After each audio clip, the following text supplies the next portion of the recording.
Salam sejahtera bagi kita semua. Kembali lagi berjumpa dengan saya di channel Penabur Benih.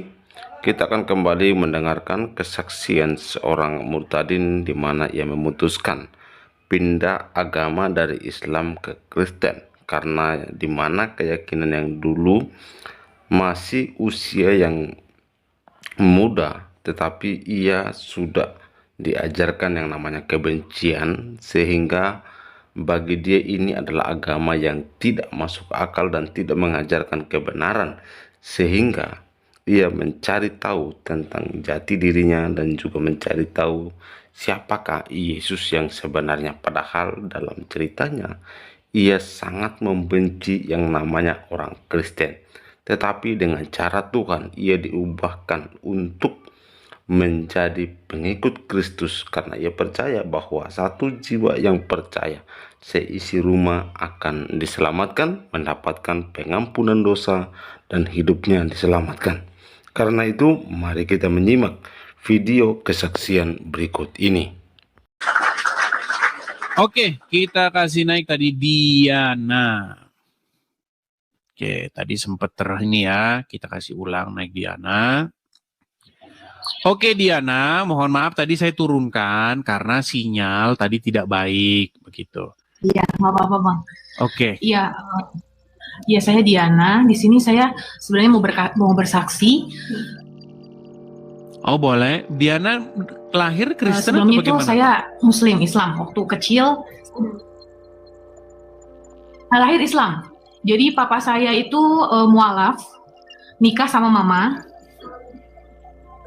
Nah, jadinya papa juga nggak ngejalanin Islam sih sebenarnya. Jadi dia cuma untuk nikah aja. Dari kecil saya Islam. Saya justru Islam yang taat. Maksudnya agak sedikit fanatik. Dulu sempat benci sama orang Kristen. Jadi di dalam keluarga saya itu Islamnya itu yang lumayan fanatik. Di keluarga kami itu kakek saya itu suka ngobat-ngobatin orang gitu kan. Jadi papa saya orang Cina Makassar, mama saya orang Bandung. Nah, jadi tapi gini, itu sebentar.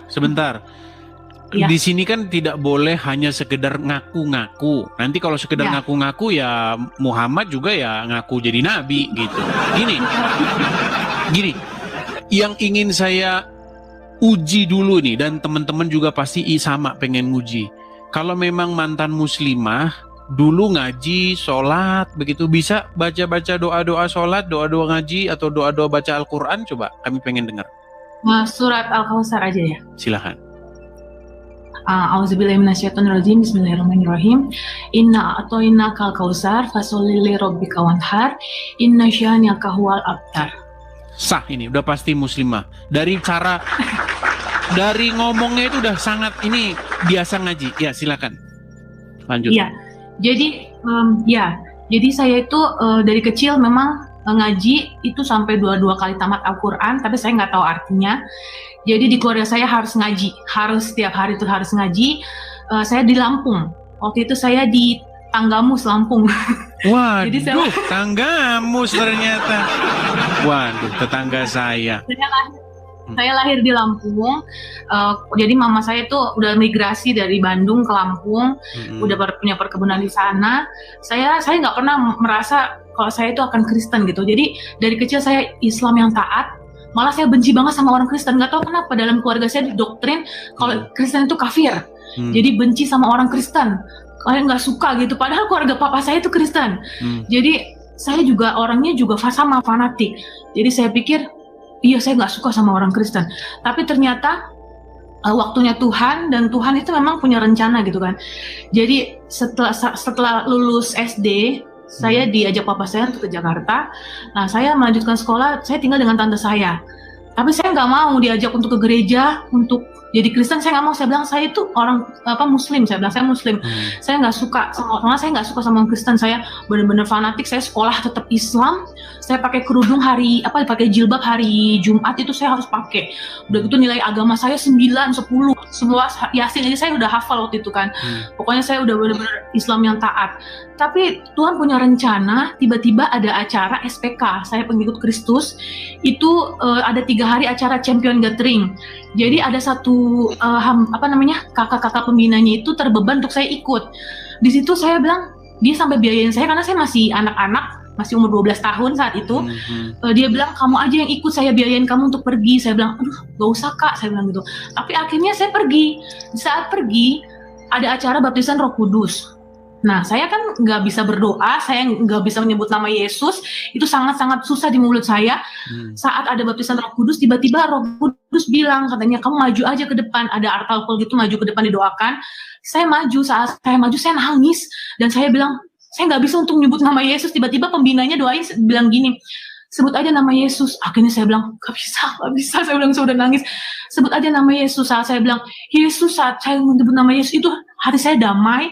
Saya rasa damai sejahtera itu dalam hati saya, masuk ke dalam hati saya bilang, Tuhan, setelah doa itu selesai, saya itu Muslim Tuhan, gimana saya untuk kasih tahu ke dunia, maksudnya kasih tahu ke orang-orang, kalau saya itu Kristen, saya nggak mau punya dua agama, saya bilang. Saya mau kalau misalnya Tuhan memang Engkau adalah, saya sampai tantangin Tuhan, saya bilang, kalau Engkau adalah Tuhan, Tuhan tolong nyatakan Tuhan kasih saya kemampuan untuk bilang sama guru-guru saya, sama semua orang di dimanapun saya berada, saya bilang, kalau saya itu Kristen, saya sudah menerima Tuhan sebagai Tuhan dan Juru Selamat saya. Itu di umur 12 tahun itu, akhirnya benar, saya waktu hari Jumat kan harusnya pakai jilbab, saya bilang ke guru BP, Pak maaf ya Pak, hari ini saya mau ganti di rapot saya Kristen. Semua guru panggil saya, ada 10 guru, dan salah satu gurunya guru PKN, dia bilang, saya udah baca 5 kitab, dia bilang gitu. Dan gak ada yang benar, semuanya Al-Quran paling benar, dia bilang gitu. Pokoknya dia gini. Dia tanya, kamu tahu gak Allah Tritunggal itu apa? Dan itu, saya itu dengan polosnya saya jawab, itu hikmat dari Tuhan, saya bilang, kenapa kamu pindah ke... Itu umur 12 tahun? Iya, 12 tahun. Terus akhirnya saya jelasin, Pak, saya memang belum lama jadi Kristen, tapi saya ngerti, nggak tahu Tuhan kasih tahu saya saat semut itu terjepit, saya bilang gitu. Dia kalau saya manusia, saya mau tolong semut itu nanti dia mati saat saya cabut kan, saya bilang gitu. Tapi untuk saya yang bisa nolong semut itu, saya harus jadi semut. Nah seperti itu pun Tuhan itu dia Tuhan Allah, tapi dia harus jadi seperti manusia supaya dia bisa menembus dosa-dosa manusia dan dia tolong manusia itu, saya bilang gitu kan. Terus akhirnya, wah kamu sudah lama jadi Kristen ya, dia bilang gitu. Kamu akhirnya nilai agama saya jadi 7. Udah gitu saya dibenci satu sekolah, tapi setiap hari Kamis itu ada pelajaran agama, kita sebentar. Tapi itu sekolah negeri atau sekolah Islam? Sekolah swasta tapi Islam. Oh, oke. Iya, jadi guru-guru semuanya pada nggak suka sama saya, tapi yang agama Kristen kita semuanya kayak disingkirkan gitu, nggak ada pelajarannya, udah gitu kita nggak dianggap. Tapi saat ada pelajaran agama Islam yang harus mereka kumpul, kita bikin grup gitu, saya untuk angkat perjamuan ke sama-sama berdoa. Kita bilang walaupun kita bukan mayoritas di sekolah ini, tapi kita harus percaya, kita harus berdoa untuk orang-orang yang lain. Akhirnya kita sama-sama berdoa, dan puji Tuhan semenjak saat itu saya memberitahukan iman saya. Tuhan, saya walaupun orang tua saya, mama saya sendiri sampai saat ini, kemarin itu mama saya itu sangat benci sama saya. Dia bilang katanya, di keluarga kita nggak ada katanya yang Kristen, dia bilang gitu kan. Kamu jangan, pokoknya dia selalu menghujat, kayak dia bilang katanya, kamu nggak usah jadi anak mama lagi. Kamu tuh katanya bikin malu begini. Saat saya baca Alkitab saya dikata-katain, apa tuh Yesus gini. Tapi kemarin Bang Edis, puji Tuhan, Tuhan suruh saya untuk puasa 30 hari. Saat saya puasa, mama saya sakit. Tiba-tiba dia telepon saya, mama lagi sakit, tiba-tiba ada bengkak begini. Terus akhirnya bisa nggak saya video call mah gitu kan. Waktu video call saya bilang, mama boleh nggak ayah doain tapi dalam nama Tuhan Yesus. Terus akhirnya dia kaget, matanya udah melalak, terus kaget, hah emang boleh ya doa kayak gitu? Tapi kan kita beda, nggak apa-apa, tapi mama harus percaya ya, mama sembuh. Mama taruh tangannya di tempat yang sakit, ayo kita berdoa. Akhirnya mama oh yaudah deh nggak apa-apa. Akhirnya kita berdoa sama-sama, dan puji Tuhan saat berdoa saya merasa damai. Tuhan, aku tahu Tuhan, seluruh keluargaku akan diselamatkan. Satu orang bertobat, seluruh rumah akan diselamatkan, janji firman Tuhan. Dan aku percaya walaupun memang saat ini keluarga dari mama saya belum diselamatkan, tapi saya percaya suatu saat kita semua akan percaya Tuhan. Dan saat didoakan itu mama saya sudah amin, mama saya ikutin tapi ngeliatin buka mata. Dia bilang, setelah itu dia telepon lagi. Setelah itu dia bilang, oh mama udah sembuh, udah enakan, bener kamu ya, gini, jangan lupa berdoa terus buat mama ya. Dia bilang gitu. Ya saya percaya mungkin ya banyak dari antara kalian itu punya pengalaman pribadi sama Tuhan yang berbeda-beda, dari latar belakang yang berbeda, mungkin fanatik atau gimana, tapi saya percaya hanya di dalam Tuhan Yesus kita punya kasih gitu. Di luar Tuhan itu, bahkan saya bukannya mau menjelekkan agama Islam, tidak. Memang punya pengalaman pribadi sama Tuhan itu sesuatu yang sangat berharga gitu.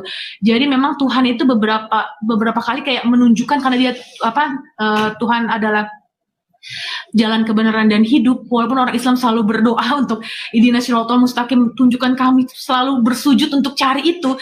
Saya percaya kalau misalnya orang itu memang benar-benar cari Tuhan, dia akan dijumpai Tuhan secara pribadi, entah itu mungkin dalam mimpi, entah itu pengalaman pribadi seperti saya. Jadi memang banyak setelah saya jadi Kristen, ada beberapa orang juga kayak nggak percaya, kayak apalagi kalau saya ke Lampung tuh, mereka orang Lampung kan orangnya kan memang keras-keras kan, maksudnya juga mereka mungkin akan pandang saya sebelah mata atau bagaimana. Saya sih nggak peduli ya, karena saya pikir keselamatan itu pribadi dan masing-masing orang gitu. Saat kita percaya Tuhan, kita nggak boleh limpan gitu, punya dua agama. Oh ya, saya Islam juga, saya Kristen juga. Jadi saya untuk teman-teman, pesan untuk teman-teman dimanapun kalian berada gitu, yakin dengan iman kalian, karena pilihan kalian itu sudah tepat. Karena Tuhan Yesus itu nggak pernah iseng gitu pilih seseorang untuk percaya sama Tuhan, itu nggak iseng gitu. Karena ada sesuatu rencana Tuhan, mungkin Tuhan mau pakai kalian untuk jangkau jiwa lagi, karena kan di luar Tuhan kita nggak selamat gitu. Karena memang di dalam Tuhan Yesus itulah jalan kebenaran hidup. Dan yang bikin satu lagi Bang Edis, yang bikin saya juga yakin, makin yakin kalau misalnya Tuhan itu bukan agama yang untuk kita jadi bisa ke surga gitu. Karena memang Tuhan sendiri yang nyatain diri untuk kita ke sana. Jadi salah satu guru saya bilang begini, kamu yakin kamu Kristen? Saya bilang, iya saya yakin Pak. Karena itu memang Tuhan jumpai saya secara pribadi. Dia kasih kekuatan saat saya nggak bisa berdoa, dia yang pimpin saya untuk berdoa. Tapi tiba-tiba Tuhan yang ubahkan hidup saya. Dulu saya benci sama orang Kristen Pak. Saya pengen jadi teroris malah Pak. Saya pengen bunuh orang Kristen. Padahal saya nggak pernah orang Kristen nggak ada masalah sama saya gitu kan. Tapi kayaknya iya orang Kristen kafir, darahnya kafir. Tapi waktu selama kamu jadi Islam, kamu ngerasain kebencian terhadap agama Kristen gitu ya? Benar. Memang bencinya itu Islam yang sejati seperti itu memang. Lalu saya bilang gini Bang Edi, dia bilang kayak gini, tapi kamu menikah cuma 1 kali loh seumur hidup, dia bilang gitu. Saya bilang, oh iya Pak, kita nggak suka menikah banyak-banyak. Untuk apa menikah banyak-banyak? Cuman katanya bapak gurunya, saya nggak bisa kayak gitu. Dia bilang gitu kan, kamu nanti menikah nggak boleh cerai, 1 seumur hidup. Kamu mau kayak gitu? Dia bilang, oh bapak mau menikah berapa kali Pak? Dia bilang kayak gitu. Akhirnya dia malu, dan saya pikir memang kan terkadang kan orang untuk memikirkan tentang surga aja itu kudus ya. Tapi yang saya pikir itu bukan saya mau menjelekkan, tapi di saat surga itu tujuannya untuk bidadari atau sesuatu yang kalau di dalam Al-Qur'an gitu. Ya, kalau di dalam Al-Qur'an Allah itu memang menjanjikan kenikmatan seksual begitu. Bahkan janji Allah, hadiah yang akan diberikan oleh Allah kepada orang-orang bertakwa itu adalah gadis-gadis yang mohon maaf berpayudara besar. Memang itu janji Allah begitu. Dan memang muslim-muslim laki-lakinya mereka akan kegirangan. Cuman yang sampai sekarang saya masih bertanya-tanya, terus kalau wanita dikasih wanita berpayudara besar, ini buat apa gitu? Itu banyak begitu. Kemuliaan ya Bang Edi, sudah nggak ada pikiran-pikiran seperti itu, karena kan kita memang Tuhan ada, ya maksudnya manusia roh bukan daging lagi, tapi pikirannya masih di daging, berarti di dunia. Makanya saya bilang surga sama dunia itu nggak jadi satu. Jadi kalau misalnya saat pengajarannya itu daging, itu saya pikir itu bukan dari Tuhan. Dan saya juga ngerasa, dan Bang Edi 2017 kemarin tuh kaki saya patah di Lampung. Di Lampung itu Bang Edi tahu tangga mus itu susah rumah sakit kan. Jadi kaki saya patah, itu saya bernazar sama Tuhan. Saya nggak tahu itu ucapan dari mulut saya. Saat kaki saya patah, saya bilang, Tuhan, kalau Engkau bikin kaki saya nggak sakit dan bisa jalan dan nggak cacat, Tuhan, saya bilang itu. Saya mau menginjil seperti Paulus. Itu pun saya pikir Paulus tuh hebat banget, karena saya memang suka kisah para rasul. Saya udah baca kitab udah mau 2 kali tamat. Tapi saya ngerasa Tuhan bisa pakai orang yang dulu pembenci Tuhan bisa dipakai Tuhan jadi pemberita kabar baik gitu. Saat sekarang saya tertarik, mungkin saya bukan tertarik, saya punya kerinduan untuk sekolah apologet.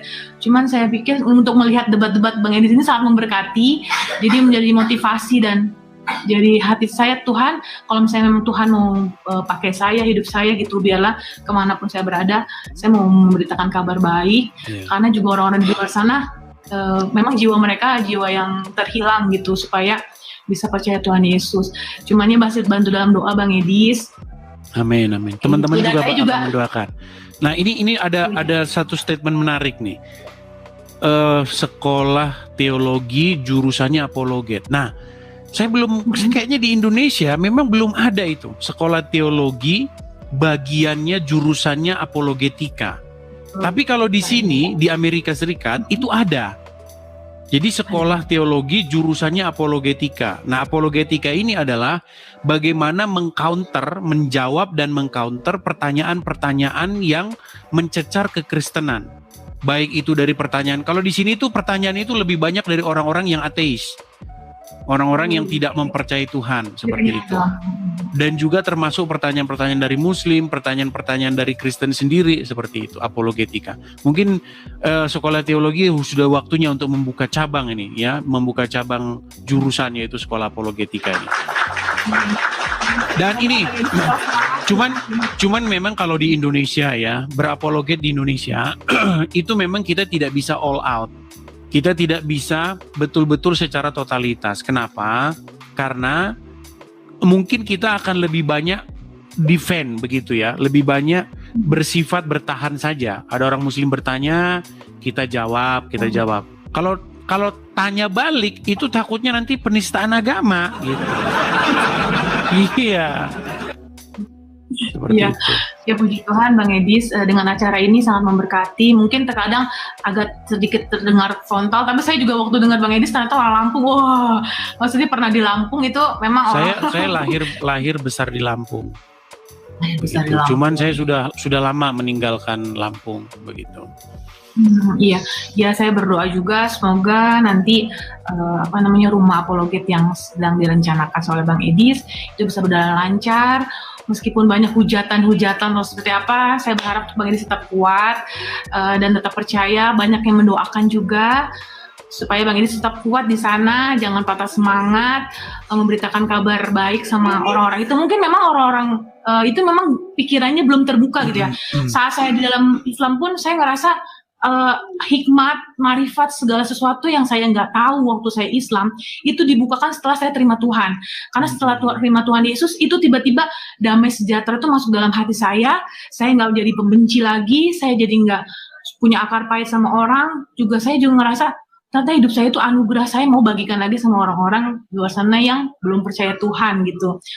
Terutama untuk keluarga saya. Tapi gini nih, biar sekedar kita nostalgia ini, karena Muslim nih mereka ngintip-ngintip di bawah dan mereka itu masih saja ini nih kesettingan nih Kristen nih dari awal. Gini, pindah atau keluar dari Islam menuju Kristen. Saya tidak mau bilang istilah murtad ya, karena kurang bagus. Saya mau bilang itu istilah bertobat lah. Bertobat artinya pindah dari Islam ke Kristen, pindah dari kegelapan menuju kepada terang. Gini, itu kan umur 12 tahun. Masih sangat belia. Umur 12 tahun itu kan kelas 6 SD. Ya baru kan? lulus SD. Baru lulus SD. Iya, baru lulus SD masuk SMP. Berarti dulu sholat berarti. Sholat, saya 5 kali, pokoknya saya puasa selalu tamat, sholat, baca Al-Quran setiap hari, saya Islam yang taat, juga saya ngerasa saya malah mau dulu jihad gitu, maksudnya apa yang bisa saya lakukan untuk Islam. Masih kecil sudah punya pikiran begitu ya? Betul. Oh gila, masih umur 12 tahun sudah punya pikiran begitu. Tapi gini, bisa nggak supaya muslim-muslim ini makin yakin lagi nih? Kira-kira membacakan satu surat yang sampai sekarang masih ingat. Surat yang susah. Tadi kan surat Al-Kautsar, bisa. Coba surat Al-Quran yang lain, coba. Kalau misalnya, iya begitu, kalau misalnya untuk surat Al-Quran kan memang saya udah lama juga ya, udah berapa belas tahun gitu ya. Cuman kalau misalnya kayak... Selain Al-Kautsar apa lagi? Kayak misalnya Al-Fatihah. Coba Al-Fatihah coba. Udah gitu. Auzubillahiminasyaitonirrajim. Bismillahirrahmanirrahim. Alhamdulillahirabbil alamin, arrahmanirrahim, maliki yaumiddin. Iyyaka na'budu wa iyyaka nasta'in. Ihdinas siratal mustaqim, siratal ladzina an'amta 'alaihim Ghairil bi 'alaihim waladdallin, amin. Nah itu masih terngiang-niang karena itu kan kalau kebiasaan lama itu biasanya masih ingat-ingat walaupun sudah nggak percaya itu begitu. Kayak Kalau Anas, ya. Kalau bacaan doa sholat waktu itu ngomong gimana? Ketika sholat itu bacaannya gimana? Niat sholat atau apa gitu? Masih ingat?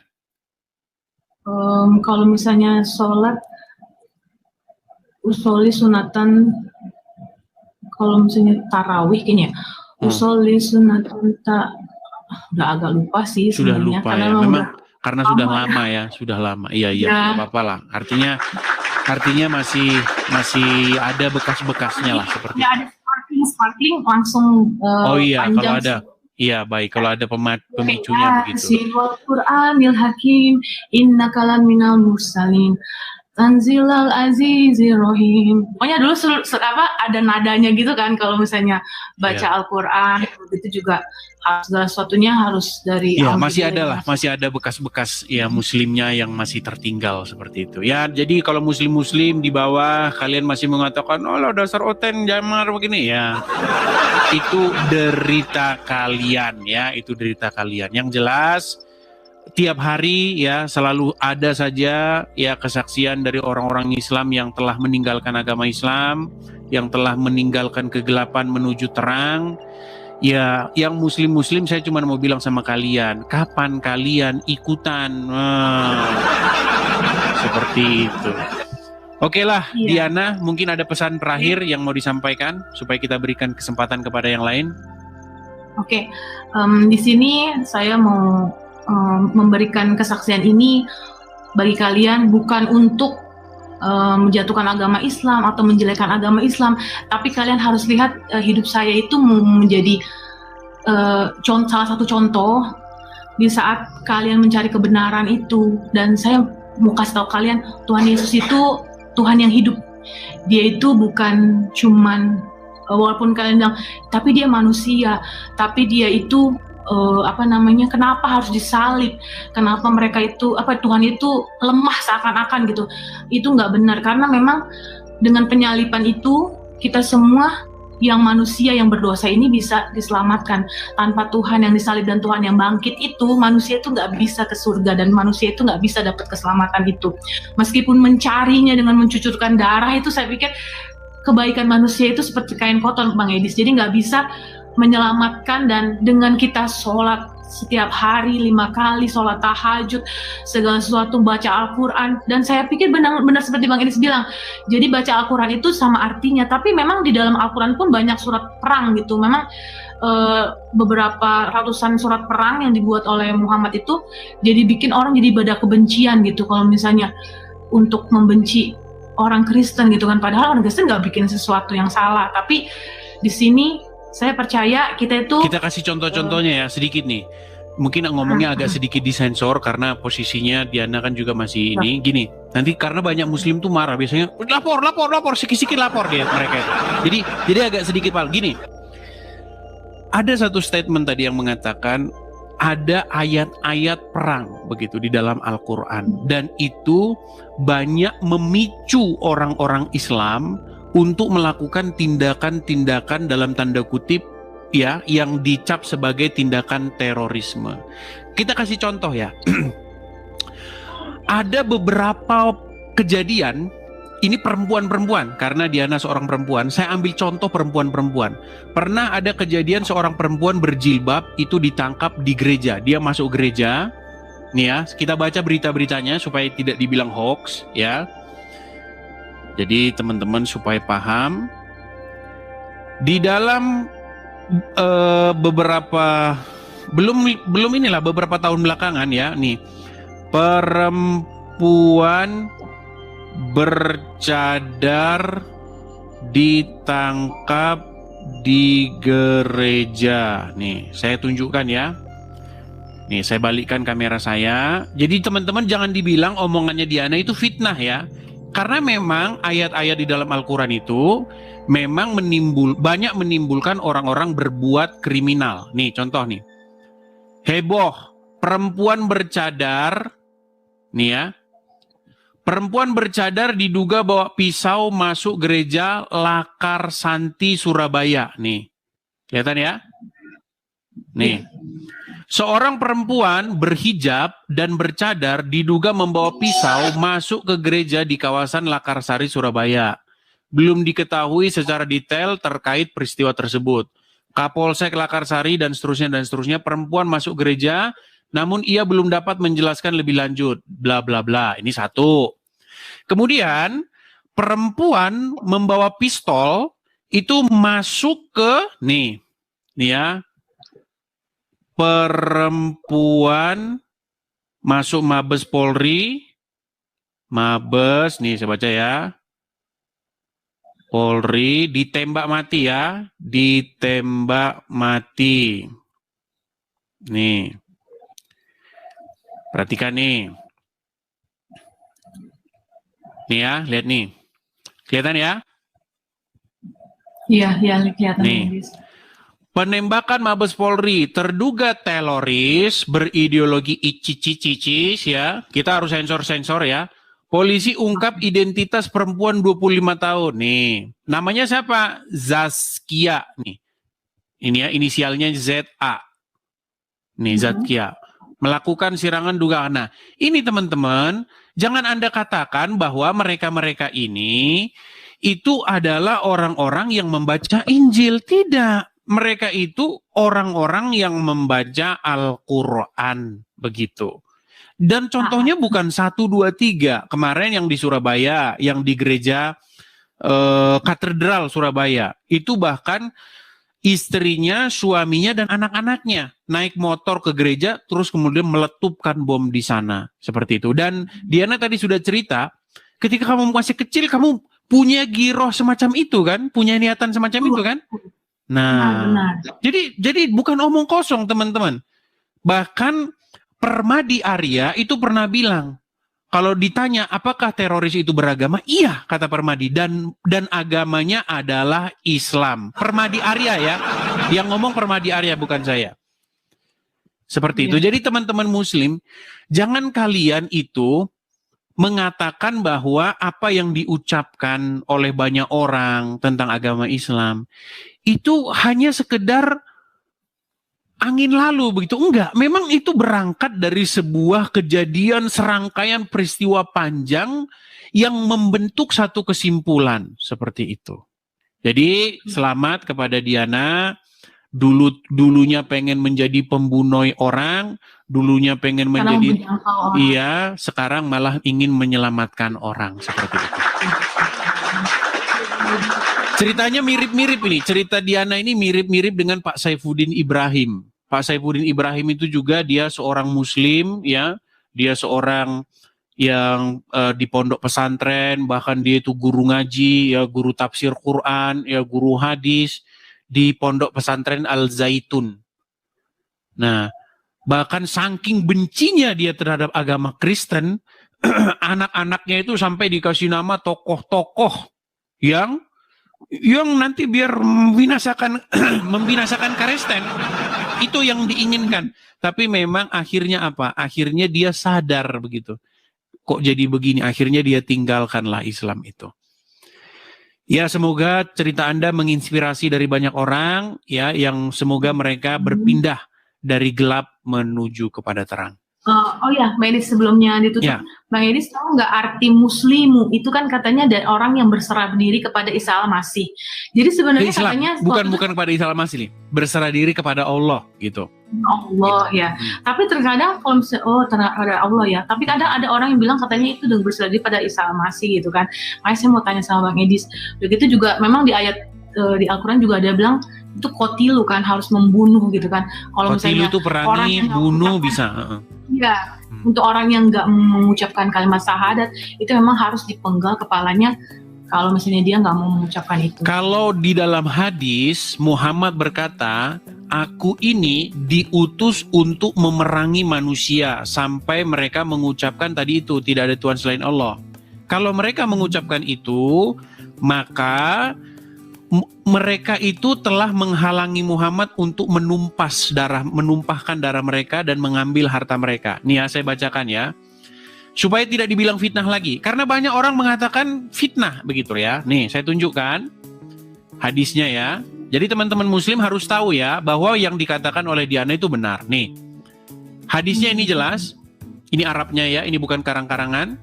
Nah, Muhammad berkata begini. Rasulullah SAW bersabda, saya diperintahkan untuk memerangi manusia hingga mereka mengucapkan la ilaha illallah. Betul? Apabila mereka mengucapkannya, maka mereka telah menghalangi Muhammad untuk menumpahkan darah dan merampas harta mereka. Iya, jadi kalau orang tidak mengucapkan la ilaha illallah, ya sama Muhammad ya tumpahlah darahnya. Begitu, seperti itu. Jadi kalau orang bilang bahwa itu fitnah terhadap agama Islam, ya suruh aja baca hadis itu atau hadis itu dihapuskan saja gitu. Tapi Kak Diana, karena Diana masih di Indo, ya tentunya memang orang-orang di Indo itu tidak bisa berapologet all out begini. Itu tugas-tugas kami. Di Indonesia jawab aja. Muslim bertanya, kita jawab gitu. Sampai bosan dia nanya begitu. Nah, Sampai capek. Iya, sampai capek. Bagian nanya balik itu ada di kami. Karena kalau kalian nanya balik, hati-hati. Nah. Oke, hanya itu ya. Ya, sudah jelas. Terima Oke. kasih banyak ya. Terima kasih Diana, selamat malam. Tuhan Yesus memberkati ya. Shalom. Terima kasih. Ya, begitu ya teman-teman ya. Jadi hampir tiap hari kita dengar cerita-cerita itu yang berani berbicara loh, yang berani speak up. Sementara yang menahan diri, yang mereka sudah bertobat meninggalkan ajaran sesat menuju kepada ajaran yang benar, itu banyak sekali dan mereka tidak berani bersuara. Gitu ya teman-teman ya. Puji nama Tuhan, saudara yang dikasih Tuhan. Demikian video kesaksian yang kita sudah dengarkan secara bersama-sama. Kesaksian yang luar biasa di mana Tuhan menyatakan mujizatnya bagi orang yang ingin percaya kepada Dia dengan sungguh-sungguh dan takut akan Tuhan. Bagaimana kita mendengarkan, ia menyaksikan, menceritakan pengalaman pribadinya. Dalam usia 12 tahun ia sudah memahami dan mencari tahu tentang agama yang benar, dan juga ia meninggalkan kehidupan yang lama dari gelap menjadi terang. Itulah kasih Tuhan dalam kehidupan kita. Artinya mereka mengalami pertobatan dan juga perjumpaan dengan Tuhan secara pribadi. Yang dulunya dia adalah seorang muslimah yang taat dan melakukan sholat, dan bahkan dia juga pintar untuk mengaji. Tetapi dalam hafalan-hafalan yang ia terima, justru Tuhan mengubah dia untuk menjadi pengikut Tuhan Yesus yang mau taat dan setia, dan bahkan mau menyampaikan kabar keselamatan, kabar pengampunan dosa kepada keluarga, kawan, dan kenalannya. Sehingga ada jiwa-jiwa juga di luar sana yang percaya dan menerima Yesus sebagai Tuhan dan Juru Selamatnya secara pribadi. Semoga kesaksian ini menjadi berkat bagi kita semua, dan Tuhan yang diagungkan dan dipermuliakan dalam kehidupan kita. Tuhan Yesus memberkati kita semua.